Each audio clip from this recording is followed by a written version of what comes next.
Welcome. We're glad to have you here on the panel, Civil Religion, Nationalism, and Patriotism. This past year, there's been a lot of questions raised about the role religion plays in public life, particularly its influence on attitudes towards democracy and government. In our discussion today, we're going to think through this, looking specifically at questions of civil religion, nationalism, and patriotism, which are some of the most visible and often controversial ways that religion intersects with government and a sense of national identity.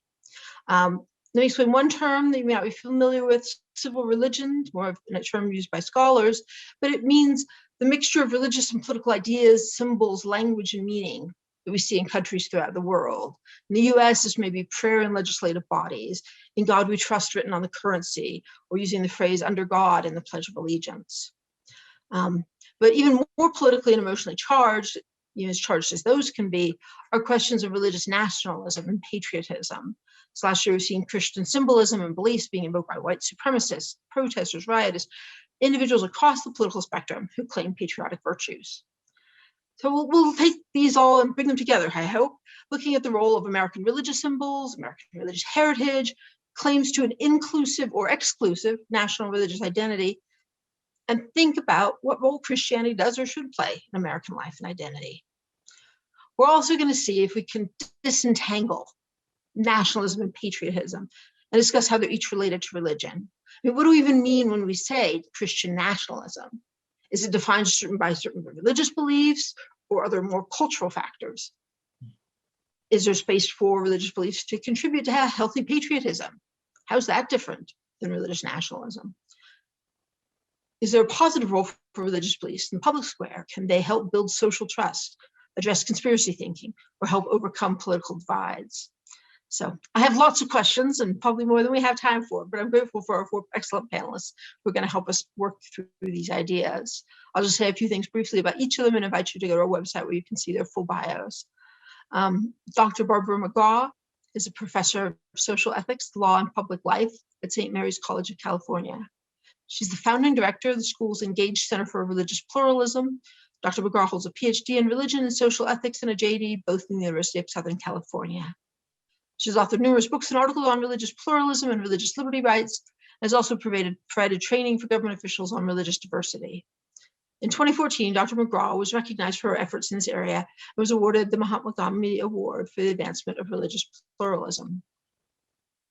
Bradley Ribeiro is one of our own. He studied law and undergraduate at Brigham University and is completing a PhD in constitutional studies and political theory at the University of Notre Dame. His work focuses on the constitutional thought of Frederick Douglass and its influence in the antebellum period and the Reconstruction. He'll be joining us at the law faculty here at Brigham University this fall, and then we'll also, in 2022, have a clerkship for John K. Bush in the U.S. Court of Appeals for the Sixth Circuit. We're glad to have him join the faculty. Dr. Bob Roberts is the founder of GlocalNet, a church planting family of churches, and co-founder of Multi-Faith Neighbors Network, an organization committed to creating international religious freedom through international cross-cultural relationships. I've worked with him in this regard internationally and have been impressed at the quality and quantity and love and talent that he brings to this field. Over the past 20 years, Dr. Roberts has worked with multiple government, NGO, and faith leaders to educate and support efforts to promote international religious freedom around the globe. Dr. Roberts has authored several books and continues his ministry as founding global pastor of the Northwood Church in Fort Worth, Texas. And finally, and certainly not least, we have Dr. Andrew Whitehead, who's Associate Professor of Sociology and Director of the Association of Religion Data Archives at Indiana-Purdue University. Dr. Whitehead's nationally recognized research focuses on how religion both shapes and is shaped by the contemporary American culture. He's co-author with Samuel Perry of Taking Back America for God, Christian Nationalism in the United States, which was published just last year by Oxford University Press, and from which we'll hear some more about. Dr. Whitehead's a graduate of Purdue University and Baylor University, where he earned his PhD in sociology. So, looking forward to this. First, we'll have a short presentation by Andrew Whitehead on his research on Christian nationalism, sort of lay out some points and start the conversation. And then we'll invite all the panelists to come join in. Andrew, please go ahead. Well, thank you so much, Professor Clark, for that introduction. And it's wonderful to meet the other panelists and look forward to our discussion today and hopefully continued connections into the future. So it's really wonderful to be here. And two, as was introduced, I'll be sharing on Christian nationalism, highlighting a little bit of how we study it, what it is, how we define Christian nationalism. And then, in our book, we connect it to a lot of different hot button social issues and understanding a lot of the polarization within American society today. But I'll focus particularly on this idea of civil religion and patriotism, and also a functioning social and civic sphere, thinking, through what it takes to be able to, for all of us to communicate with each other and to get along essentially today. And so, on this first slide, I want to give credit to my colleague and co-author, Sam Perry, for a lot of the work, all the work that we do around this. I'm influenced by him and his thinking, and so he deserves credit for that. And so I'll dive right in with highlighting a little bit of how we understand this. But to locate it, in current civic and social events, right now, in Congress, they're talking about whether they should investigate the January 6th insurrection at the Capitol.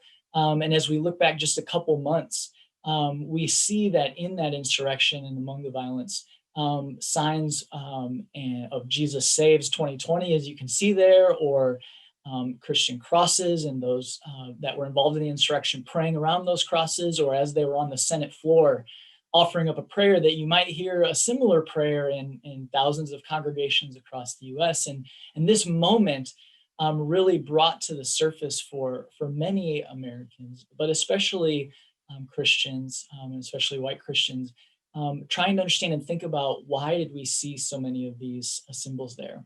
And so for me, studying this for the better part of almost a decade, I was, shocked to see the insurrection happening. I'm sure most of us were watching the news, but not necessarily surprised, because we saw over the course of many years this idea of the U.S. as a Christian nation, what that means to many Americans, and what they feel it gives them the right to do as Americans in taking this country back for what they see as what it should represent and what it should be. And so with that, we've, a lot of outlets and different things have started to think about Christian nationalism. And so our work and others are hopefully helping bring that to the fore. So in our book, Taking America Back for God, we define and then measure Christian nationalism in a particular way. So Sam and I are sociologists, and so we bring our methodologies to bear, which are large national surveys of Americans, qualitative research interviews with Americans. We spent time in congregations that had God and country celebrations to get an idea and understanding of what is going on around this idea of Christian nationalism, this cultural framework. So we define Christian nationalism as a cultural framework that idealizes and advocates for a fusion of Christianity, and we place an asterisk there because a particular understanding and type of Christianity with American civic life. So a cultural framework really is a collection of myths and traditions, narratives, value systems that again idealize and advocate this close relationship between this understanding of Christianity and what it means to be an American.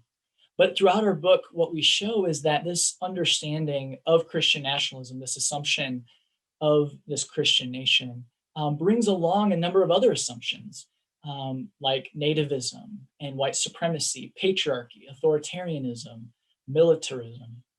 And so when we talk about Christianity in the Christian nationalism, really Christianity should be understood to mean a certain population. So for those that hear it, we need to make this nation Christian. Really, it's saying that it means people like us. We need to make it more like us, or at least protect our access to the levers of power.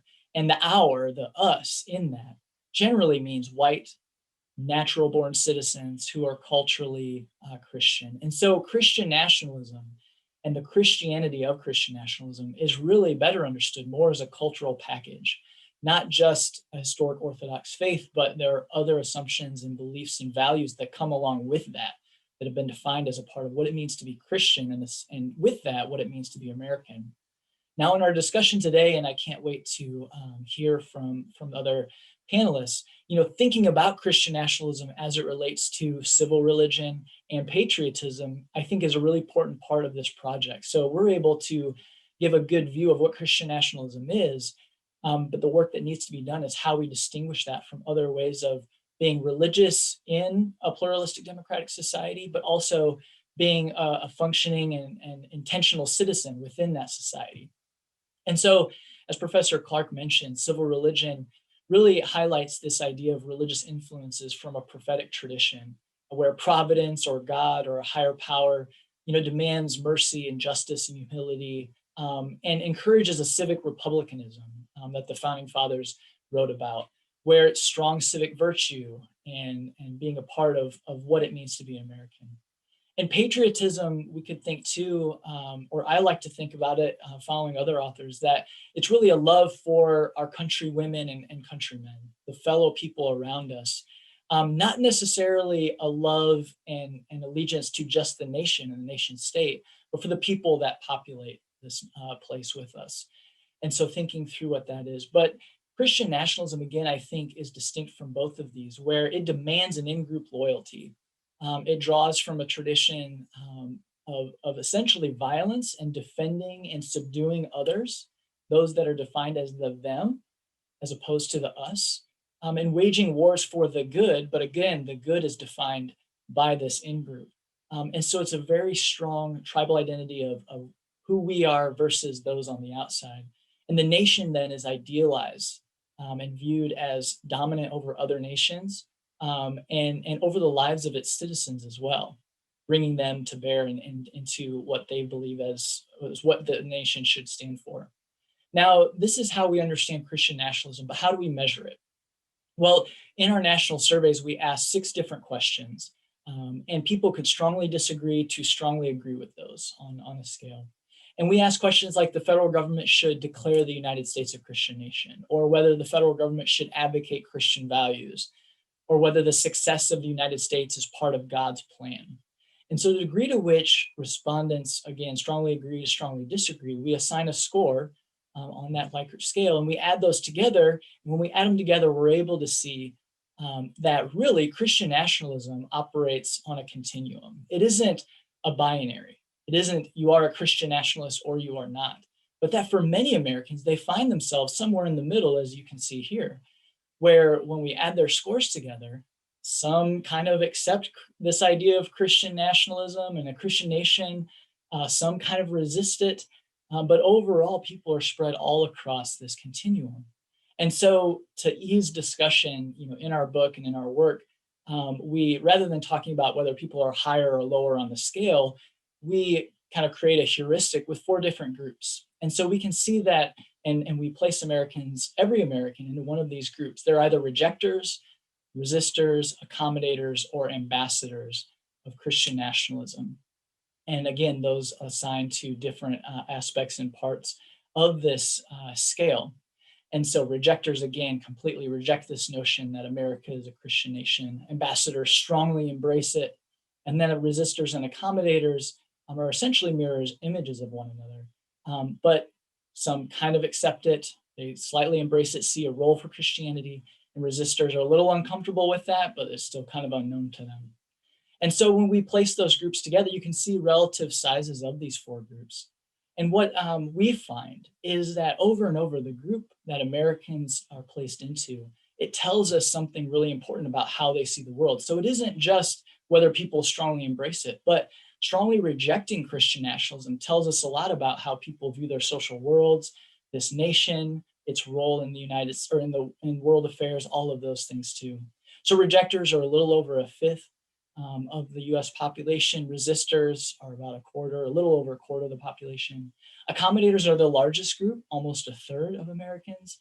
And then ambassadors are about 20% of the population and the smallest. But we can see if we pair accommodators and ambassadors together, that a little over half the US population is at least amenable towards this idea of a close relationship and fusion towards Christianity, again, as this cultural package and framework, and American civil society.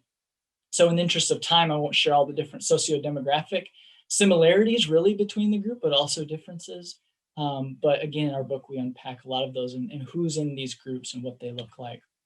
Now, one thing that we do like to talk about and share is across different religious traditions, it's important to understand that we find Christian nationalism represented within each. Now, in some groups, it's more strongly represented. So you can see on the very left, evangelical Protestants, that almost 8 out of 10 evangelicals are either ambassadors or accommodators. And so Christian nationalism is a key part of that religious tradition. This cultural framework is strong within that religious tradition. But even among mainline Protestants and Catholics, especially, you will find Christian nationalism playing a strong role. And what we see over and over is that if you are an evangelical, a mainline Protestant, or a Catholic, if you strongly embrace Christian nationalism, you tend to look almost identical. The differences across religious tradition kind of disappear, and these individuals really look similar, and they look quite different from their co-religionists who might reject or resist Christian nationalism. Now, within Black Protestantism, this Christian nationalism, this understanding of this idea of a US as a Christian nation is prevalent, but we find too there that in some outcomes, it operates quite differently from white Americans who embrace this. And so here again, we can see that across religious traditions, Christian nationalism is prevalent. It isn't just located within evangelical Protestantism. Now, to kind of bring this to a close, I just want to highlight the relationship between Christian nationalism and 2 different topics that I think are a part of the broader conversation that we'll have today. So one is distinguishing patriotism and Christian nationalism and how that plays out and how Americans should respond to their country and how they relate to the nation. And then the other has to do with conspiratorial thinking. And in this kind of day and age where January 6th was a part of this, but even before that and after, embracing really lies and untruths or refusing to listen to other experts speaking into that make us working together in civil society really difficult. And so we'll see how Christian nationalism is related to that as well. So first is a question we ask of our respondents, whether we should demand, America and this nation should demand respect for America's traditions. And we can see that as Americans move up this scale, as they're higher on the scale, ambassadors or accommodators, they're much more likely to say that Americans should be forced to respect Americans' traditions. And so when we're thinking about patriotism versus nationalism, so patriotism would be a love for our fellow countrymen and women, and maybe a warmth and love for this country, but to the point where we demand respect. Is that moving patriotism into a different area? Is that allowing for the free expression of beliefs within this country that we say that are important? Are we allowing differences of opinions to be held?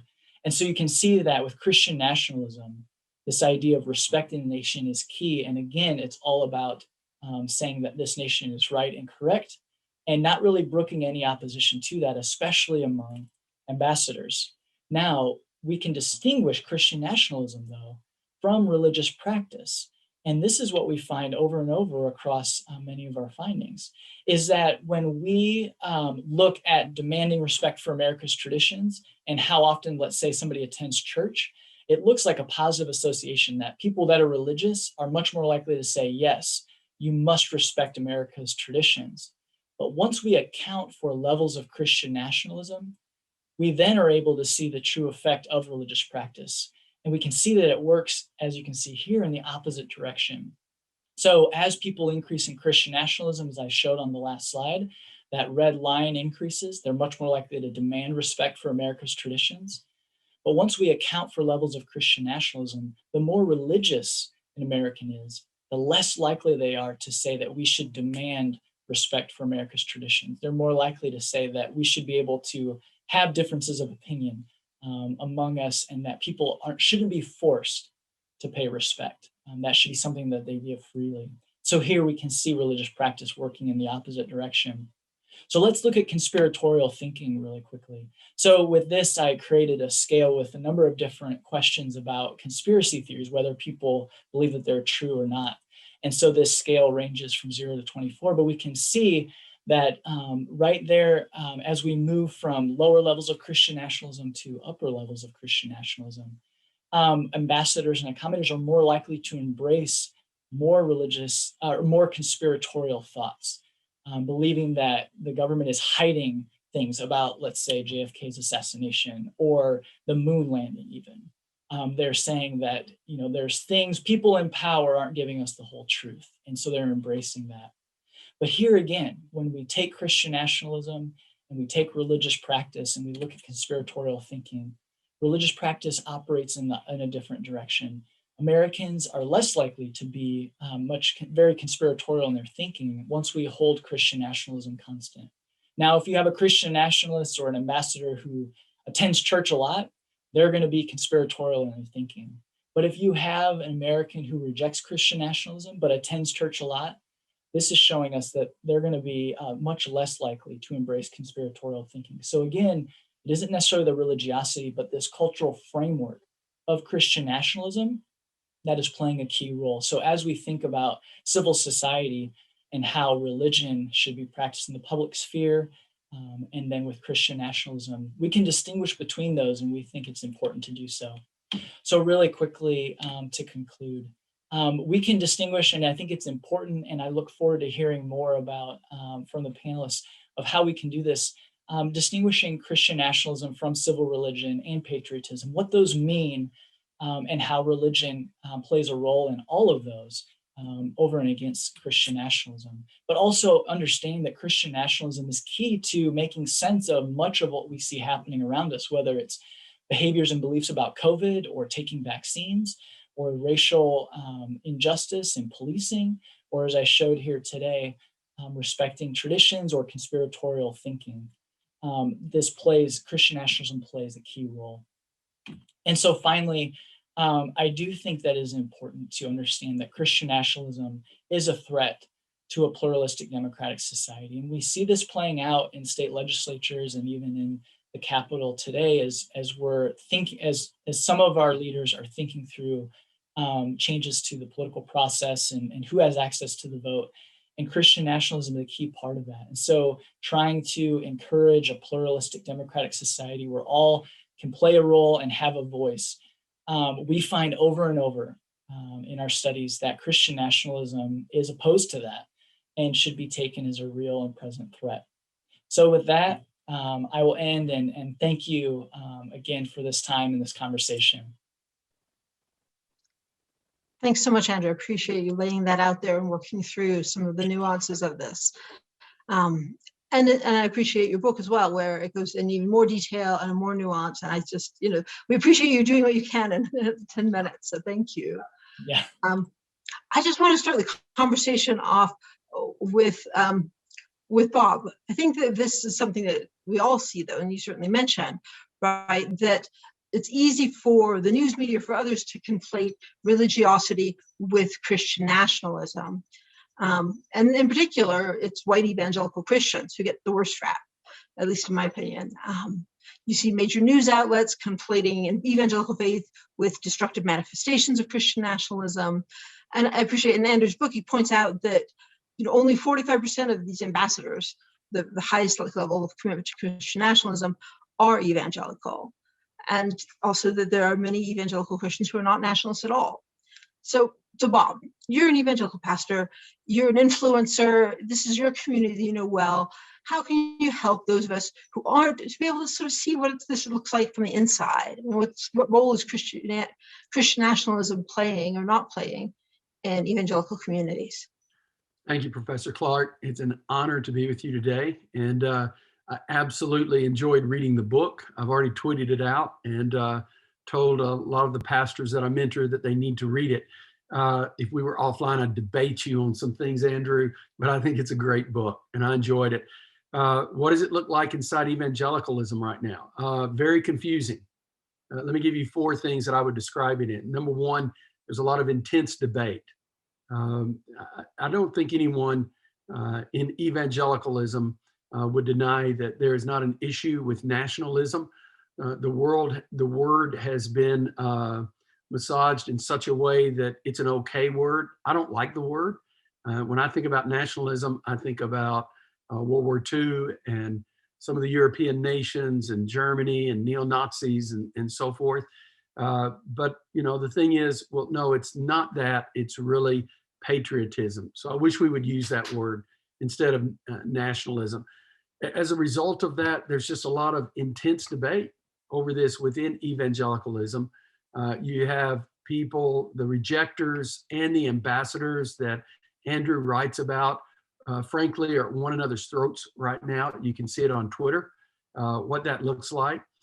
And I think it's complicated by the fact that religion, politics, nationalism, and the media is now overlapped. So it's just this vicious cycle of a creation for the first time of a network of factors that just seem to drive it. So I would say first thing, it's internal intense debate. Second of all, it's confusion. Well, what's going on? I mean, our country was founded on religious principles, and some people are saying it was created as a secular state. What is our history? What's going on? How do we respond to that? And yet, if you're Baptist like me and you love your history, religious freedom, separation of church and state are two big deals for many of us as evangelicals. What's going on where pastors are publicly in their pulpits endorsing candidates? I don't view this as good because I want to pastor everybody, not just one political party. But you're viewed as less conservative if you don't do that. So I think we've forgotten some of our important history, and that with the debate of Roger Williams and John Winthrop. It was Williams who said everybody's got to have freedom, and Winthrop, on the other hand, who said yes, freedom for us as the Puritans, not the broader view. So I think there's a lot of confusion about our history. We've not done a good job of teaching it. And I think we're going to have to reclaim that. I think confusion in the pulpit. What does a pastor say? The Economist just interviewed me, and I made a comment to him. I know of several young megachurch pastors that are ready to quit because they see that the church is a mess. You can't challenge things right now. You're viewed as not conservative, not taking the right position. I think the third thing it is for us, it's disruption. In terms of our global missions, people around the world are asking us what's going on in America. What is this exceptionalism? I mean, I'm from a different country. How are we supposed to view this? It's disrupting local churches because people are upset with one another. Pastors don't know how to talk about it. And then I also think it's hurting the church as a whole because we have a broad message to all Americans and we lose that. So I would say those three things, along with some redefinition. How do we move forward? I'm 63, evangelical. I'm glad that we're in the majority. And so as we get older, perhaps some of this controversy will die with us because I think it needs to. I would say this, I don't think you can debate the data and the research that the gentleman did in the book. I like it. I don't particularly like the categories, too much like saints and sinners.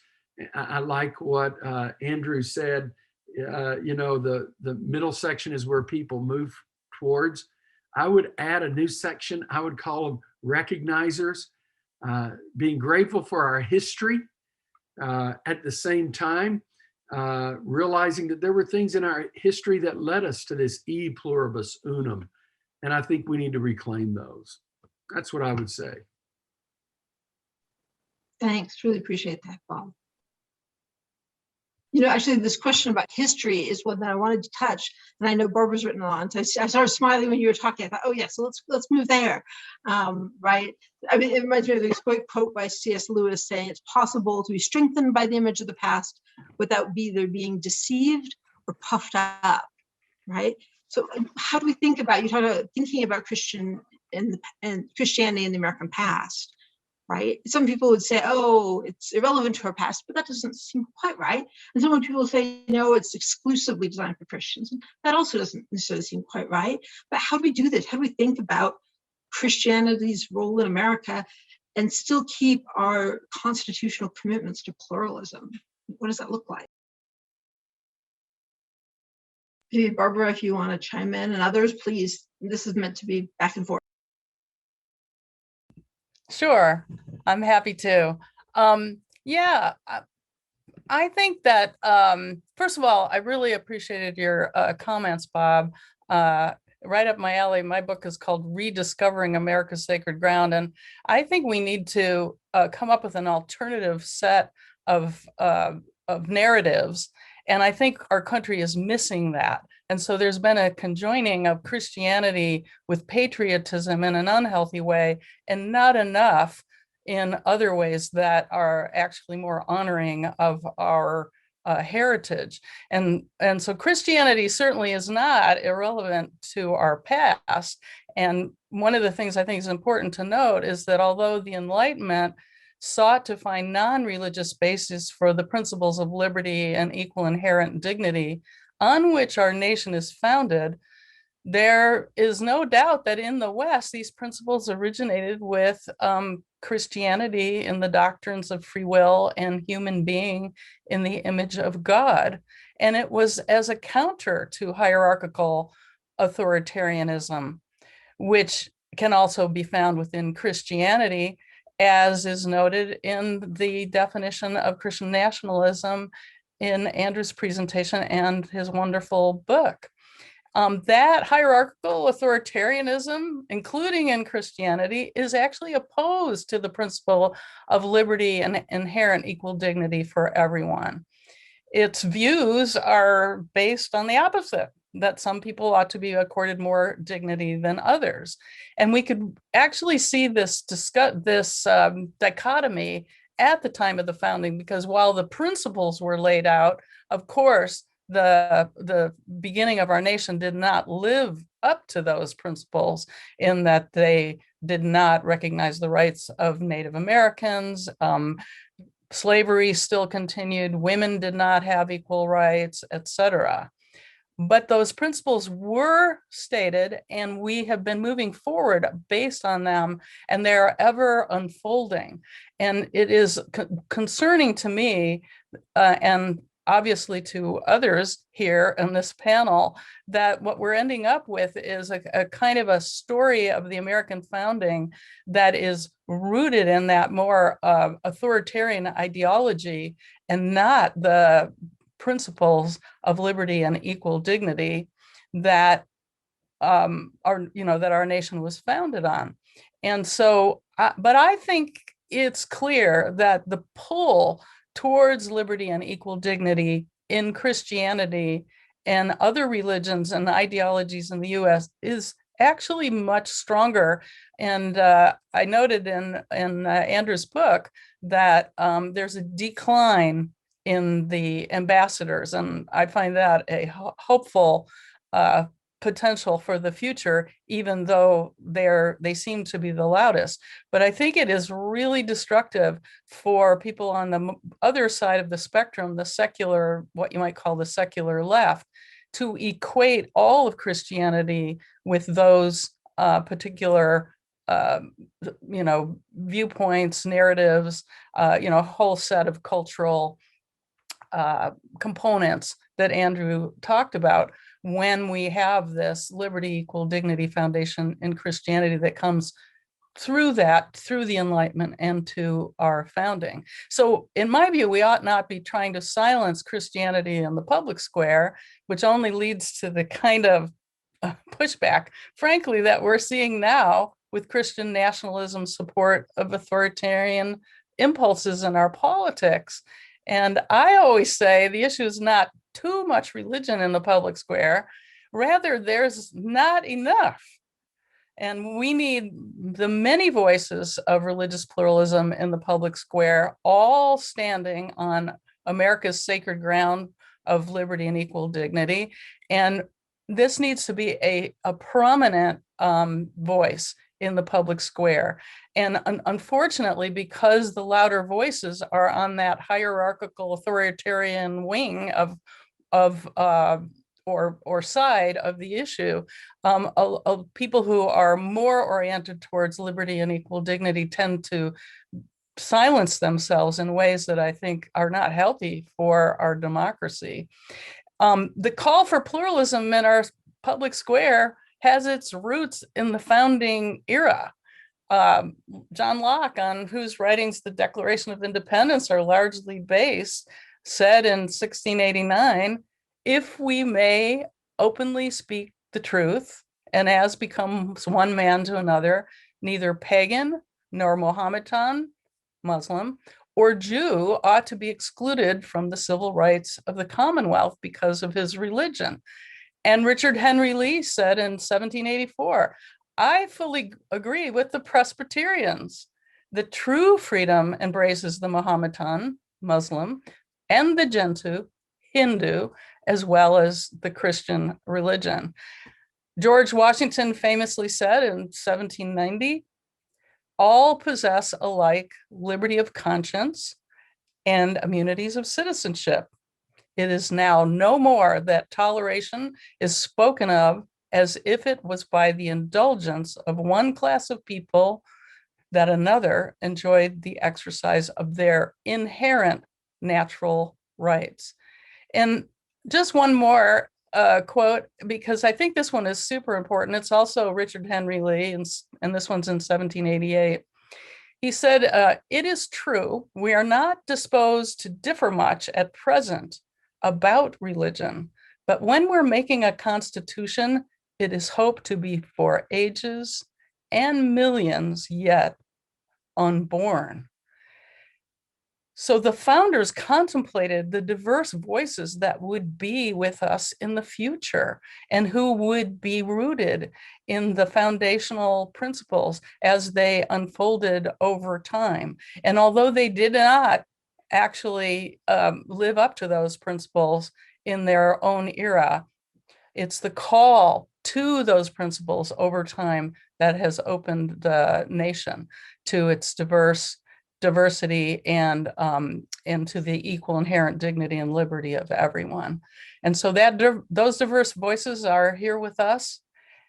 Here we are. And that we need more of that in the public square, not less, in my view.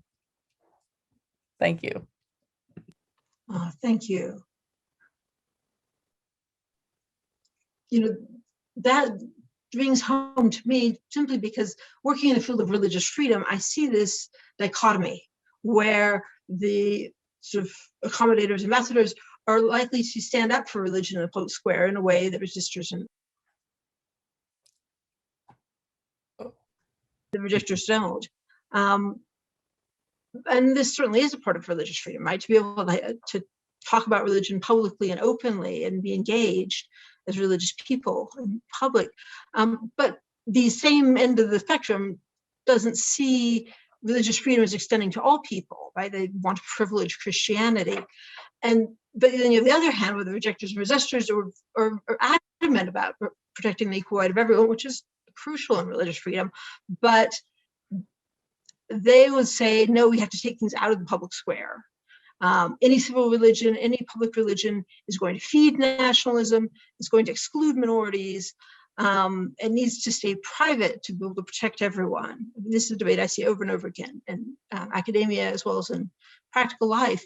So how do we do this? I mean, I think you've sort of hit some of the points, Barbara, but can one really oppose Christian nationalism and still see a really room for religion in the public square? I mean, is there really a principled way to deal with this, or is it just sort of forever caught in debate? I mean, are you wanting me to answer that question or open it to others?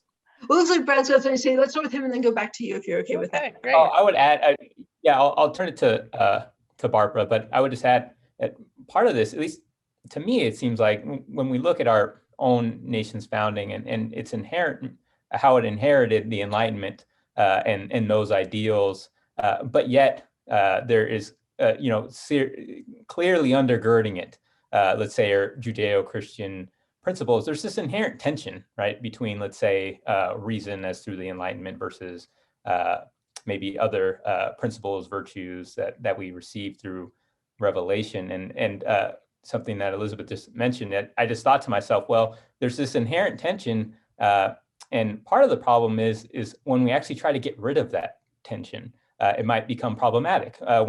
When you either have, let's say, Christian nationalists on the one hand who want to simply elude all appeals to maybe reason or to rights, to dignity, but then on the other end, when maybe rejectors might want to simply get rid, like Elizabeth said, get rid of religion out of the public square, I think we lose something truly unique and fundamental. I think of, Alexis de Tocqueville, right? When he studies America, I think he saw some of this tension. And when he talks about it, he talks about how America, how religion was one of its first political institutions, right? And not necessarily because, well, this particular religion is necessary in order for America to thrive, but more so religion sort of gave a taste for freedom for Americans.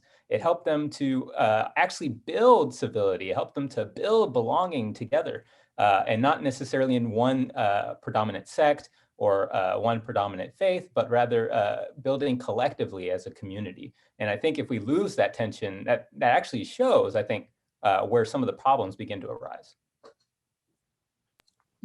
Before Barbara responds, I'd like to throw something else into the mix, because I really enjoyed what she had to say, and I like as well, Bradley, what you were saying. But in our history, I love John Barry's book on Roger Williams. That's just an incredible book. And a lot of people don't realize Williams, was promoting religious freedom for all. Let's buy the land from the natives, no slavery. But you have this argument that he and John Winthrop go back and forth. And what's crazy is Winthrop, if you will, won the culture war, but it was Williams who won the language and the philosophy. I've been told, please correct me, Barbara, but I've been told and I've read that actually much of what John Locke wrote, a good bit of that, was condensed from Williams in terms of what does it mean to live in an open society where Christians can thrive. We don't deny our faith. I wish there was some way, and maybe you can help us understand, Barbara, but how did we get with this war between religion and secularism? I wish we could somehow separate that. Maybe it's not possible, but I wish the conversation could be more with the philosophy of Winthrop versus Williams. Now, who's going to want to have a 400-year-old debate? But the reality is, this is not secular ideology. It was a very passionate man, Williams, who said, no, we've right. Everybody's got to be present. What happened to that history? Is it around? Did it die? How do we resurrect that? Right. Well, you are singing to the choir. And I think I ought to say that I'm actually not a Christian. So when I'm speaking about these things, I'm talking about it from the perspective of an appreciation. So I think on Andrew's scale, I might be if I had answered those questions, one might think I was an accommodationist, but I'm not an accommodationist of Christian nationalism, but I am of religion generally, and in the appreciation of Christianity in the founding. And I really do agree that this split that we have between Christianity and the secular has to go, because it's actually feeding Christian nationalism, I think. And so to move beyond that, I think we have to make two important distinctions. First, we need to be clear about what we mean when we refer to Christianity. And I really appreciated Andrew defining Christian nationalism in the way he did to distinguish it from Christianity in general. Okay, there's this battle within Christianity itself, which you take all the way back to Winthrop and in the very beginning, right? Bob. And so that battle is between liberty and authoritarianism. And what we need to do is really claim that we need to recognize and really claim the liberty principles on which our country is founded. It wasn't founded on authoritarianism. So liberty Christianity is aligned with our founding principle, and authoritarian nationalist Christianity is not. And second, we need to be clear about what we mean by the public square. You know, certainly everyone has a right to say anything that doesn't cause or is a threat of harm to, you know, to anyone, right? And this is what I call the conscientious public forum, where, you know, we're really free to have whatever debate and dialogue we want. But when we're talking about the forum for law and policy, right, that's only appropriately addressed on the basis of our founding principles of liberty and equal inherent dignity at the level of what I call the civic public forum, which is a different space. And that's the space where we've had the evolving, expanding understanding of liberty and equal dignity in our nation over time.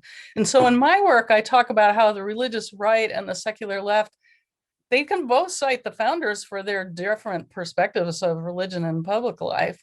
But what I came to understand is that the founders were distinguishing between what supports our constitutional order and its foundational principles and what does not.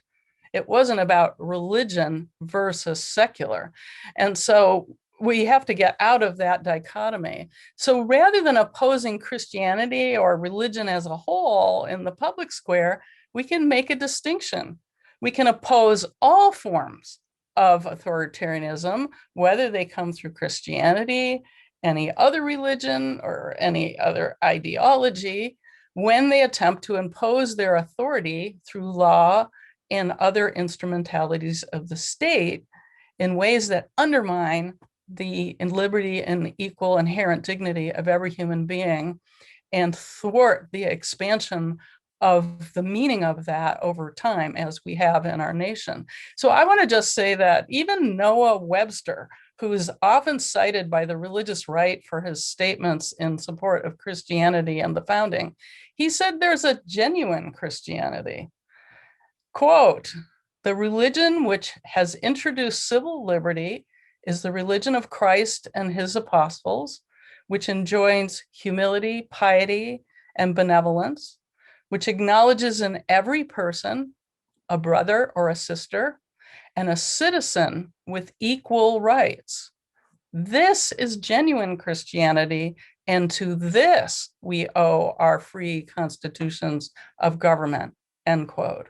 So yes, there's a role for religion in the civic public forum along with all the other voices, but it is not any Christianity, and it certainly isn't authoritarian Christian nationalism. Thank you. I love the way you spell that out. And it sort of brings me to know another one of my questions, which is where we've seen some of the most damaging aspects of authoritarian Christian nationalism in the United States is the ways that it's lined up with racism over the years, or white supremacy. I think that Christian nationalism relationship with racism, well, it's complicated. And Andrew in his book explains that they're not identical, but that Christian nationalism is powerfully related to, works alongside, and props up racism. And Brad, I want to bring you in as well, because you've written on Frederick Douglass, and he's a great example of somebody who was critical of the Christian nationalism of his day and how it was used to oppress Black Americans. But who also saw, he invoked religion himself, but saw the effect of the uneven application of Americans' founding principles. And so that led him to question the religious, patriotic, and political orthodoxies of the day. I think the great example of that, you know, most of my students and millennials I know have heard, but most people my age and older haven't, is his 4th of July speech called "What to the Slave is the 4th of July," trying to address this head on, say that, the rich inheritance of justice, liberty, prosperity, independence bequeathed here by our fathers is enjoyed by you, but not me. He says the 4th of July is yours, not mine. So help us think through this, right? People in a patriotic effort sometimes can align over difficult topics and blots in our history like racism. Sometimes people used to say, no, that you shouldn't be patriotic, and look, see, religion is really damaging. I mean, there's a lot of ways to think, a lot of ways people talk about it. And I'd love to hear your insights. And also, Andrew, maybe if you can jump in and talk about some of the details of your research on Christian nationalism and white supremacy. So maybe Brad, if you'd be willing to take on that one first. Yeah, and maybe it'll be helpful if I say just a little bit about Frederick Douglass in that speech, and then maybe I can leave to Andrew to talk a little bit more about the contemporary implications, so we can maybe juxtapose how Douglass saw himself in his own context versus maybe how we might look at ourselves today. And so, in that sense, I mean, similar actually to Andrew's book. Douglass, he teaches us that perhaps the only way to think about America and say maybe the role of patriotism, as we've been discussing, religion, and now we're entering the realm of racism, is the only way we can think about it is very carefully, and perhaps more carefully than contemporary discourse might allow us otherwise. Douglass recognized the racial injustices of his time as nothing short of tyrannical or maybe authoritative, as Barbara mentioned. But he also acknowledged the nation's founding as one filled with the promises necessary to realize freedom. He actually asked his audience to return to first principles through a sober view of the past, with all of its good and bad. He asked them to critique themselves on how they were holding to those principles, those first true principles, and actually religion played a key role in this. For instance, on the one hand, we find Douglass recognized that America's past was inextricably connected with slavery and pervasive racism that oppressed Blacks everywhere in the Union. Because of this, Douglass, in that famous speech, the 4th of July speech, mentions that liberty, freedom, country, these things all belonged exclusively to white inhabitants. And he even lamented how American churches were complicit in this. He sometimes refers to this problem as either American theology, or more often he refers to as Southern theology. He says that it converted slavery from what Douglass argued was originally understood as perhaps a necessary evil into a positive good. And actually, Andrew references some of these problems in his book. And considering this alone, we might think that the problem laid squarely with America's institutions, its constitution, and that unfortunately, when you infuse religion with public life, it only exacerbates the problem and inhibits freedom. But in that same speech, we find Douglass lauded the founders of America. He venerated the nation's founding principles, and he admonished churches at that time for not being politically involved. It's particularly in the anti-slavery movement. And he actually called on his audience to honor the legacy of the founding by realizing its first principles. And he believed this couldn't even be done effectively unless you had the help of the churches. To draw a contrast on this, he actually noted how England, or at least by Douglass's account, was successful in abolition because of the activity of its churches. He argued that they were effectively able to turn slavery into a religious question, and thereby they were able to achieve abolition efficiently and in a timely manner. And so we could say, at least for Douglass, right, that patriotism or love for one's country and religion, these things are intertwined. And especially in the US, they were indispensable in the cause of freedom and justice. So I think, at least for Douglass, he would say the very problem of not achieving freedom, not achieving justice is actually, let's say, those religious practitioners staying silent and not doing anything in the public square.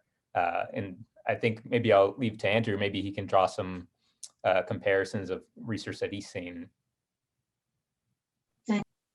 Yeah, I'd be happy to.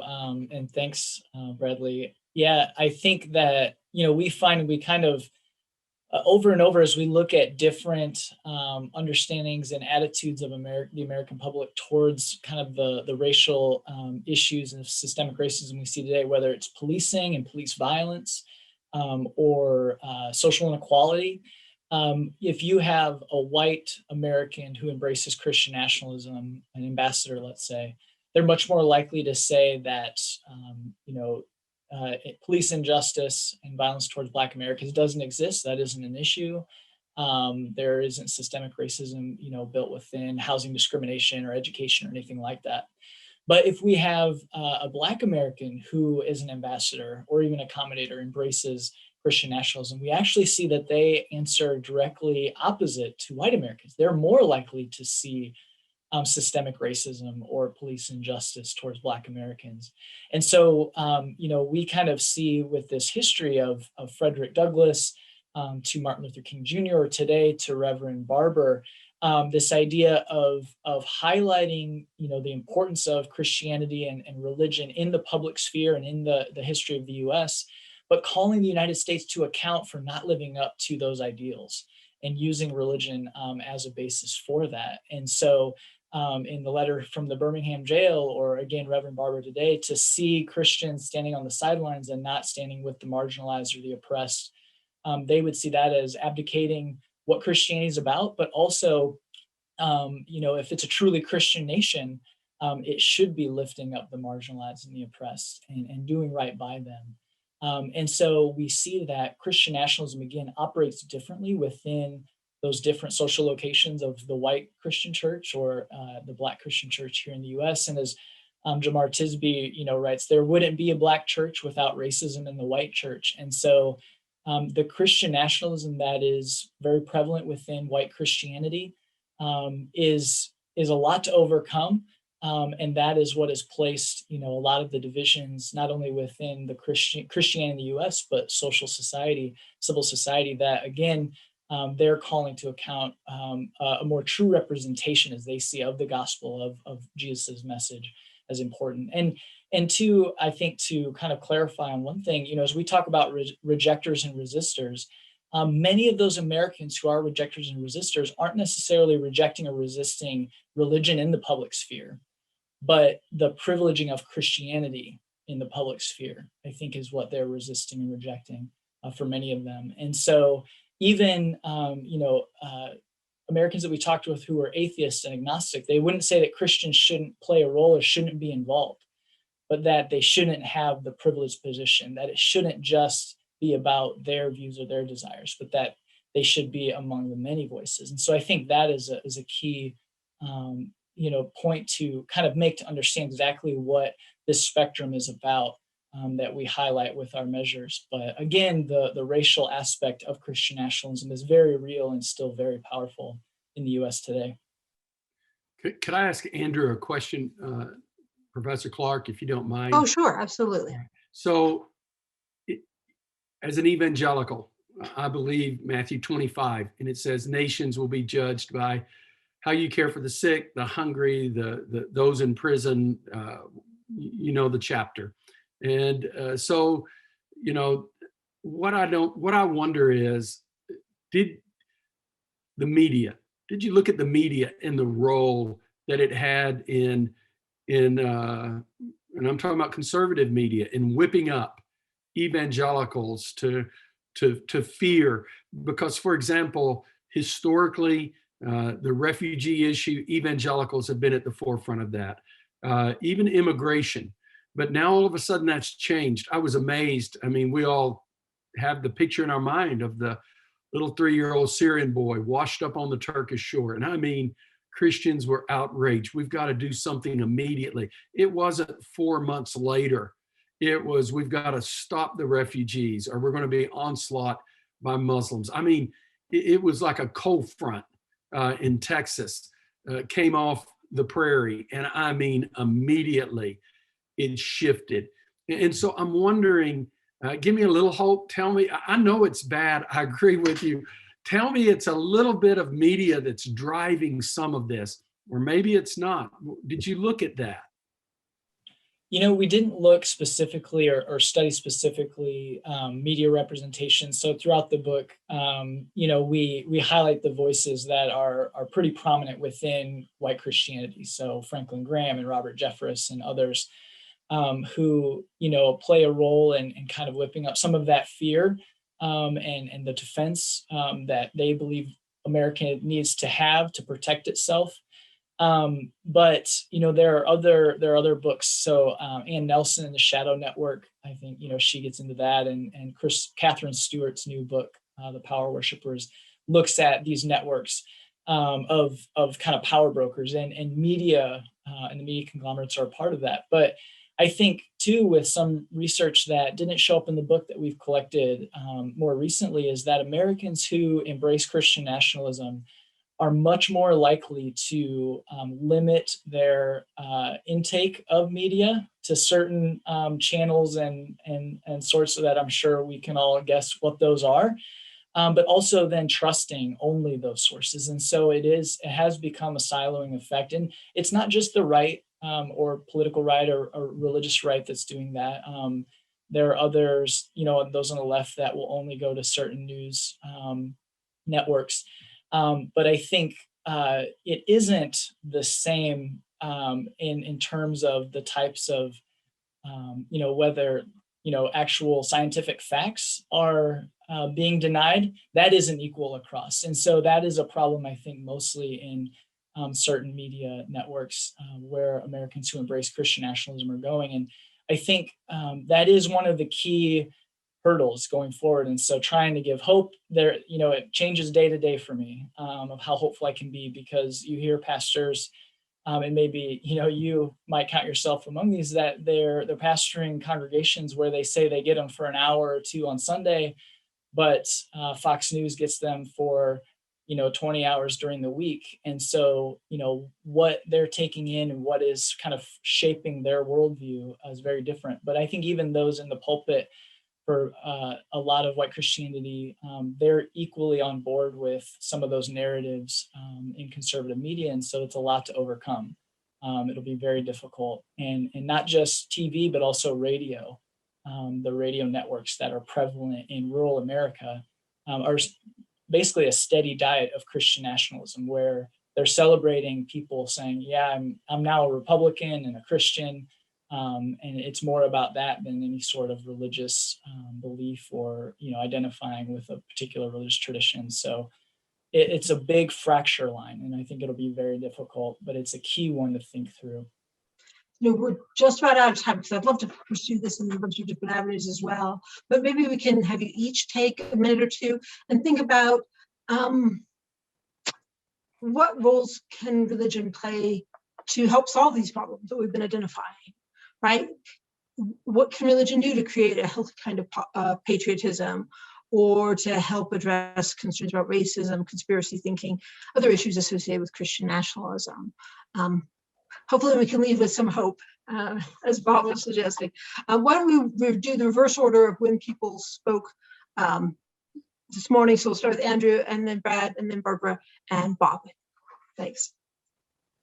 Yeah, I think, for me, I see it basically a two-pronged approach. I think in the immediate term, for religious Americans, defending the right of all Americans to the democratic process, I think, is kind of the, democracies in the ER, and what do we focus on first? I think that's key, because for the voting restrictions that are going to affect especially racial and ethnic minorities, we have to defend that. I think long term, it's for, particularly within white conservative Christianity, I think wrestling with these issues. And so talking to a pastor who himself, he'd say he's probably a rejecter of Christian nationalism, but as he pastored, he probably looked like an accommodator, where he didn't want to rock the boat, didn't want to bring up these issues or talk through how Christian nationalism can really warp people's views towards immigrants and those who are on the margins of society, as Bob brought up,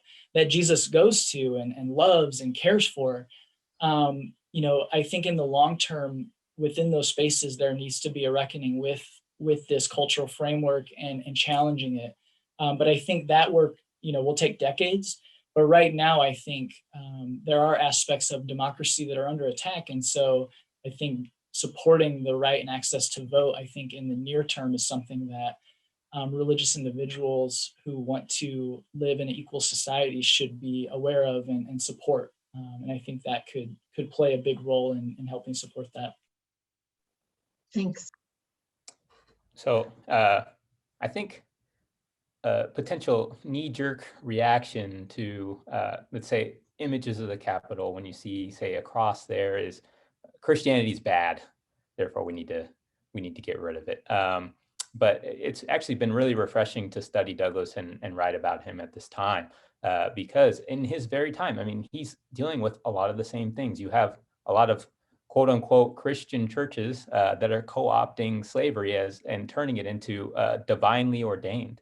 And yet Douglass was not deterred by that. He didn't abandon Christianity or churches or religion at all, but rather he reminded everyone to, one, exercise their reason and see those things which, let's say, God himself had said.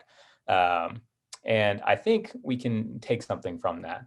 And he was a fan of Tocqueville, and I think just his relation with religion and how it fit in the public square fits maybe quite well with some of the things that Andrew's proposing. He didn't want Christianity to have privilege of place, or he didn't want there to be an intertanglement between government and religion or the church, but rather he wanted it to be a sufficiently public institution that promoted and helped advance the causes of freedom.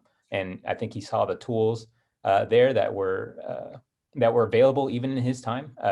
And I think we have some of those things equally available to us today. Thanks. So I'm in complete agreement with Bradley. And I think it's very, very important to move past this religion versus secular idea. Rather, what needs to happen is, I'm right in alignment with what Bradley is saying. We need courageous Christians to be speaking out and making common cause with people who are secularized leftists around things like caring for the most needy, etc. And also, I'm not great at citing chapter and verse of the Bible, but perhaps you can tell me, Bob, which Matthew chapter and verse this is, but it is just coming to me right now. It's something that says, you can call me Lord, Lord, all you want, basically. I'm paraphrasing, but get away from me, you evildoers. That's not what this is about. What it is about is taking care of the poor, the needy. You were serving me when you were taking care of prisoners, etc. And I think that needs to be front and center on common cause with Christians and secularists. And the other thing I want to say is, Bradley, you're so right about Douglass and abolitionists, but I think we also need to raise up that the people who were all over keeping slavery, as you said, making it divine. The work of Paul Finkelman is really important in this area, showing how that authoritarian trend in Christianity comes right out of that the support of slavery through to the present. And so we really have to disentangle Christianity as a whole and what is liberty Christianity and what is that authoritarian Christianity. And I think there's a lot of common cause that can happen between conservatives and liberals and religionists and people who are not religious oriented around those deep principles of Christianity that inspired the founding. I think in early Christianity, if we'll go back to our roots, there's hope, because the reality, our faith did not spread because we had a lot of religious nationalists as the gospel spread. As a matter of fact, I've come to believe our faith actually is healthier when it's almost in antagonism with the government, in the sense of we're having to build a faith apart from the government. And that's when we have the biggest voice. So I'm a pastor, so I'll give you 3 points straight out of Matthew 25. That's your quote, Barbara. That's where it is. It's a great chapter. So 3 things we got to do. Number 1, we got to push spiritual disciplines. You did give me hope, Andrew. I mean, the reality is people who are getting into the Bible, reading, praying, legitimately growing their spiritual disciplines, it can have an opposite effect. So I think every pastor can do this, and pastors are struggling. They can't say it publicly. I will, but I'm an old dude. But I would say we've got to go back to spiritual disciplines if people are going to get free from this. Number two, this is going to be painful. I think as pastors, we've got to be prophetic. We've got to call our own tribe out. Jesus did. The sinners were the sinners. He didn't go after, everyday sinners. He went after the Jewish sinners, of which that was his tribe. And I think we have to call our tribe to something bigger. Jesus called it the kingdom of God. It transcends earthly kingdoms. So I think Christians have value to any and all governments. I work with communists and Muslims and Buddhists and all the rest. I don't keep it a secret. I'm a Christian. Yeah, I'd like to baptize all of them. But do they still bring value as human beings? And my answer is yes, they do. The common good. So I think we have to be prophetic to our people and challenge them. Don't be caught into hate and all the warring that's going on. And then the third and final thing I would say is we've got to serve the least. That's in Matthew 25 too, Barbara, because you can't help the poor and have a harsh attitude toward people of different religions or races or socioeconomic income. When you're really loving people and you're in the gutter with them and you're trying to love them, it's going to affect your politics. It's going to affect how you see things, because you're going to go, you know what? We need to help these people. And it forever changes us. I'll conclude with this story. I was always afraid of Mormons, Elizabeth, because I was a Baptist and we gave you guys holy hell. Now, I don't agree with you still on some of your theology. I want to fix you up, all right? But here's what I would say to you is this. No one has done more in terms of religious freedom in the last 25 years than the Mormons have, and Brigham Young University specifically. And now when I get invited to go to different countries, who are the first people that I want to invite? I want you. I want BYU at the table. And here's what I've learned. The idea that living separate is the way we keep people Christian is just crazy.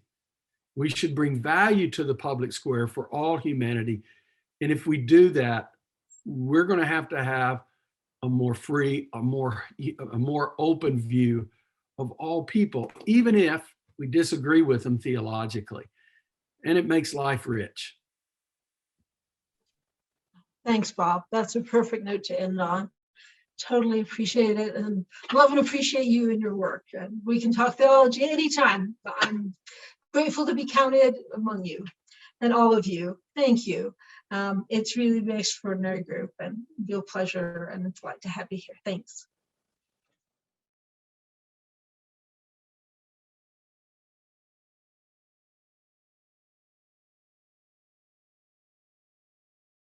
The International Center for Law and Religion Studies is committed to helping secure the blessings of freedom of religion and belief for all people.